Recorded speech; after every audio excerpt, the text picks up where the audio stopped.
ഇനിയും പൊറോട്ട ഉണ്ടാക്കാൻ അറിയില്ലെന്ന് ആരും പറയരുത്. ഇത് ഞാൻ കഴിഞ്ഞ ദിവസം രാത്രിയിൽ അല്പം പാല് ചേർത്ത്, പാല്, ഉപ്പ്, പഞ്ചസാര ഇത്രയും ചേർത്ത് കുഴച്ച് വെച്ചിരുന്ന മാവായിരുന്നു കേട്ടോ. ഏകദേശം ഒരു 3/4 കിലോയോളം കാണും കേട്ടോ.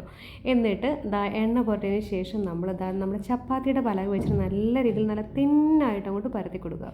അപ്പോൾ ഇനി വീശി ഇങ്ങനെ അടിക്കാൻ അറിയില്ല എന്ന് പറഞ്ഞ് പൊറോട്ട ഉണ്ടാക്കാതിരിക്കേണ്ടായിരുന്നു കേട്ടോ. വളരെ തിന്നായിട്ട് അങ്ങോട്ട് പരത്തി കൊടുക്കുക. നല്ല ലെയറായിട്ടുള്ള നല്ല സോഫ്റ്റ് പൊറോട്ട നമുക്ക് ഉണ്ടാക്കിയെടുക്കാം കേട്ടോ. രാവിലെ നിങ്ങൾക്ക് ഉണ്ടാക്കണമെന്നുണ്ടെങ്കിൽ നമ്മൾ നൈറ്റിൽ ഇതെല്ലാം ഒന്ന് കുഴച്ച് സെറ്റാക്കി വെച്ചാൽ മതി. ഞാൻ മുട്ടയോ ബേക്കിംഗ് പൗഡറോ ബേക്കിംഗ് സോഡയോ ഒന്നും ചേർത്തിട്ടില്ല. ഇളം ചൂടുള്ള പാലിൻ്റെ അകത്ത് കുഴച്ച് വെച്ചാൽ മാത്രം മതി, വേറെ ഒന്നും നിങ്ങൾ ചെയ്യേണ്ട കേട്ടോ.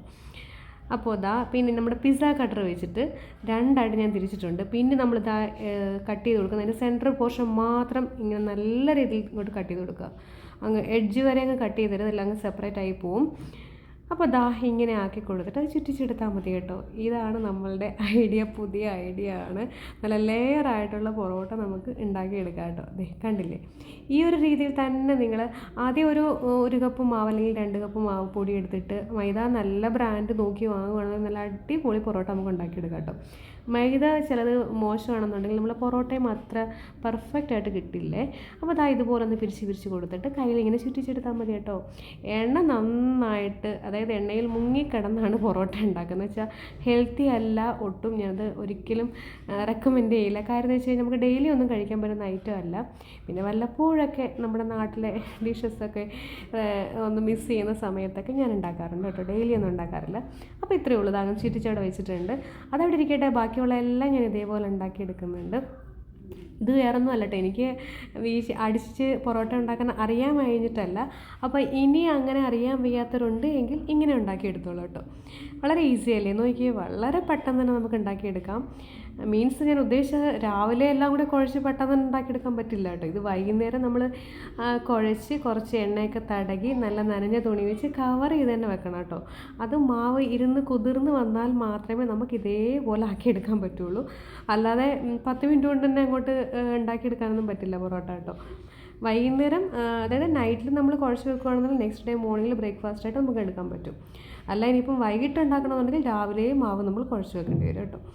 ഇതിപ്പോൾ ഞാൻ ബേക്കിംഗ് സോഡയോ നമ്മുടെ സോഡാപ്പൊടിയോ മുട്ടയോ ഒന്നും ചേർത്തിട്ടില്ല. എന്നാലും നല്ല പെർഫെക്റ്റ് ആയിട്ട് നമുക്ക് ഉണ്ടാക്കിയെടുക്കാൻ പറ്റും. ഞാൻ പറയാം, മാക്സിമം അത് ഇന്നാക്കി കൊടുക്കുക. ഇപ്പോൾ നമ്മൾ കുറേ ഉണ്ടാക്കി കഴിയുമ്പോൾ വളരെ ഈസി ആയിട്ടൊന്ന് ഉണ്ടാക്കിയെടുക്കാൻ പറ്റും കേട്ടോ. അതായത് നമ്മൾ രണ്ടായിട്ട് തിരിക്കുമ്പോൾ അത് സെപ്പറേറ്റ് ചെയ്ത് കൊടുക്കുക. പിന്നെ ഇടഭാഗം മാത്രം ഇങ്ങനെയൊന്ന് കട്ട് ചെയ്ത് കൊടുക്കുക. കണ്ടില്ലേ? വളരെ ഈസിയാണ്, പെട്ടെന്ന് തന്നെ തയ്യാറാക്കിയെടുക്കാം. നല്ല പൊറോട്ടയൊക്കെ കഴിക്കണമെന്ന് തോന്നുമ്പോൾ നമ്മൾ ഈ പുറത്തുനിന്നൊക്കെ വാങ്ങിക്കുന്ന എന്തൊക്കെയാണെങ്കിലും അവർ ബേക്കിംഗ് പൗഡറും സോഡയും ഒക്കെ സോഡാപ്പൊടിയും ഒക്കെ ചേർക്കുന്നത്. അതൊക്കെ കഴിച്ച് കഴിഞ്ഞാൽ തന്നെ കുഞ്ഞുങ്ങൾക്കൊക്കെ, ഇവിടെ അങ്ങനെ ആർക്കും കഴിക്കാൻ പറ്റില്ല, നാക്കിലെ തൊലിയൊക്കെ പോവും ഇത് കഴിച്ച് കഴിയുമ്പോഴേ. അപ്പോൾ ഞാൻ പുറത്തുനിന്ന് വാങ്ങിച്ചു കഴിഞ്ഞാൽ തന്നെ അങ്ങനെ ഞാൻ കഴിക്കാറുമില്ല. എനിക്കത് ഇഷ്ടമല്ല. ഞാൻ സ്വന്തമായിട്ട് ഉണ്ടാക്കുന്നതാണ് ഞാൻ സത്യം പറഞ്ഞാൽ. ഞാൻ പൊറോട്ടയാണെങ്കിലും കേക്കാണെങ്കിലും കഴിക്കാറുള്ളൂ. നമുക്ക് വിശ്വസിച്ച് കഴിക്കാമല്ലോ. സത്യം പറഞ്ഞാൽ ഇത് പഠിച്ചത് തന്നെ എൻ്റെ കുഞ്ഞുങ്ങൾക്ക് ഉണ്ടാക്കി കൊടുക്കാൻ വേണ്ടിയിട്ടാണ്. അവർക്ക് പുറത്തുനിന്ന് വാങ്ങിച്ച് കൊടുക്കണ്ടല്ലോ എന്ന് വിചാരിച്ചിട്ടാണ് ഞാനിത് പഠിച്ചത്. എനിക്ക് ഉണ്ടാക്കാൻ ഇത് അറിയത്തില്ലായിരുന്നു. ഞാൻ പഠിച്ചതാണ് പല വീഡിയോസുകളൊക്കെ കണ്ട് ഇപ്പം നല്ല എപ്പം വേണമെങ്കിലും എനിക്ക് ഉണ്ടാക്കിയെടുക്കാം. ആ ഒരു രീതിയിലായിട്ടുണ്ട് കേട്ടോ.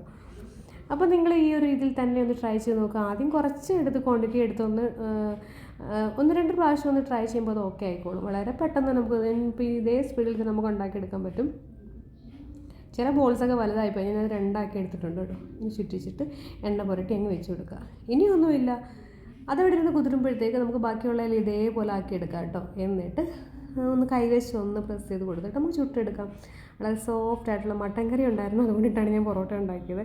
അപ്പോൾ മട്ടൻ കറിയുടെ റെസിപ്പി ഞാൻ അപ്ലോഡ് ചെയ്യുന്നുണ്ട്. അത് നമ്മുടെ കേരള സ്റ്റൈലല്ല കേട്ടോ, നമ്മുടെ ഒരു തമിഴ് സ്റ്റൈലിലെ റെസിപ്പിയാണ്. മട്ടൻ കുളമ്പാണ്. ഞാൻ വിചാരിച്ചില്ല നല്ല ടേസ്റ്റിയാണ്. തേങ്ങയൊക്കെ അരച്ച് ചേർക്കുമ്പം അതിൻ്റെ ടേസ്റ്റ് തന്നെ മാറിപ്പോകുന്നു ഞാൻ വിചാരിച്ചു. പക്ഷെ നല്ല അടിപൊളി ടേസ്റ്റാണ്. അപ്പം അതും എല്ലാവരും കാണുക, സപ്പോർട്ട് ചെയ്യുക. നല്ല അടിപൊളി മട്ടൻ കുളമ്പിൻ്റെ റെസിപ്പി ഞാൻ അപ്ലോഡ് ചെയ്യുന്നുണ്ട്. ഇത് കുറേ പ്രാവശ്യം ഞാൻ അപ്ലോഡ് ചെയ്തിട്ടുള്ളതാണ് പൊറോട്ടയുടെ. എങ്കിലും എന്താ പറയുക, അറിയാൻ വയ്യാത്തവരുണ്ടെന്നുണ്ടെങ്കിൽ അവർക്ക് വളരെയധികം യൂസ്ഫുൾ ആകുമെന്ന് വിചാരിച്ചിട്ടാണ് ഞാൻ വീണ്ടും അപ്ലോഡ് ചെയ്യുന്നത്. അപ്പോൾ ഇങ്ങനെ കൈവച്ച് ഒന്ന് പ്രസ് ചെയ്ത് കൊടുത്തിട്ട് നമുക്ക് ചുട്ടെടുക്കാം. പാനിലോട്ട് ഇട്ടിട്ട് നെയ്യോ എണ്ണയോ അതൊക്കെ നിങ്ങളുടെ ഇഷ്ടം, റിഫൈൻഡ് ഓയിലോ വെളിച്ചെണ്ണ ഉപയോഗിക്കേണ്ട കേട്ടോ. ഉപയോഗിച്ചിട്ട് നമുക്കത് ചുട്ടെടുക്കാവുന്നേ ഉള്ളൂ. പിന്നെ ചൂടോടുകൂടി തന്നെ ഇതിങ്ങനെ അടിച്ചെടുക്കണം കേട്ടോ. അത് 3 എണ്ണമൊക്കെ ചുട്ടെടുത്തതിന് ശേഷം നമ്മൾ ഒരുമിച്ച് വെച്ച് കൈവച്ച് നമ്മൾ അടിച്ചെടുക്കണം. ഇതിപ്പോൾ ഞാൻ ഡയറക്റ്റ് അങ്ങ് കാണിക്കുകയാണ്, ലെയർ ആയിട്ടില്ല. കാരണം വെച്ചാൽ ലെയർ ആക്കണമെന്നുണ്ടെങ്കിൽ നമ്മൾ കൈവച്ച് ഇങ്ങനെ അടിച്ചെടുത്താൽ മാത്രമേ ഇതേപോലെ ഞാൻ കാണിച്ചില്ല, ഇതേപോലെ അടിച്ചാൽ മാത്രമേ അത് ലെയർ ആവുകയുള്ളൂ. ഇത് പല വീഡിയോസിലും ഞാൻ കാണിച്ചിട്ടുള്ളതാണ്. ഇത് എൻ്റെ റെസിപ്പികളൊക്കെ കാണുന്നവർക്ക് ഏകദേശം അറിയാൻ പറ്റും. ഞാൻ നേരത്തെയും പൊറോട്ട ഉണ്ടാക്കിയ റെസിപ്പിയൊക്കെ അപ്ലോഡ് ചെയ്തിട്ടുണ്ട്. അപ്പോൾ ഇത് വീണ്ടും എന്തിനായിട്ടെന്ന് വെച്ച് കഴിഞ്ഞാൽ ഇതുവരെ ഇനി ഉണ്ടാക്കാൻ അറിയാൻ വയ്യാത്തവരുണ്ടെന്നുണ്ടെങ്കിൽ ഉണ്ടായിക്കോട്ടെ, ഇങ്ങനെയെങ്കിലും ഉണ്ടാക്കിക്കൊള്ളട്ടെ. അപ്പോൾ വളരെ എന്താ പറയുക, പുറത്തുനിന്നൊക്കെ വാങ്ങിക്കാതെ തന്നെ നമുക്ക് വീട്ടിൽ വളരെ ഒന്നും ചേർക്കാതെ തന്നെ, പ്രിസർവേറ്റീവ്സൊക്കെ ഒന്നും ചേർക്കാതെ തന്നെ നമുക്ക് വളരെ ഹെൽത്തി ആയിട്ട് തന്നെ, ഹെൽത്തി എന്നൊന്നും പറയാൻ പറ്റത്തില്ല, ഓയിലിൽ മുങ്ങിക്കിടക്കുന്ന സംഭവമാണ്. ഞാനിത് ഒരുപാടൊന്നും പറയില്ല. കുഞ്ഞുങ്ങൾക്കൊക്കെ വല്ലപ്പോഴൊക്കെ ഉണ്ടാക്കി കൊടുക്കാം. ഡെയിലിയൊക്കെ ഇത് കഴിക്കുന്നത് ഒട്ടും ശരിയല്ല കേട്ടോ, സപ്പോർട്ട് ചെയ്യുന്നത് ശരിയല്ല ഇത്. അപ്പോൾ നമ്മുടെ പൊറോട്ടയൊക്കെ റെഡി ആയിട്ടുണ്ട്.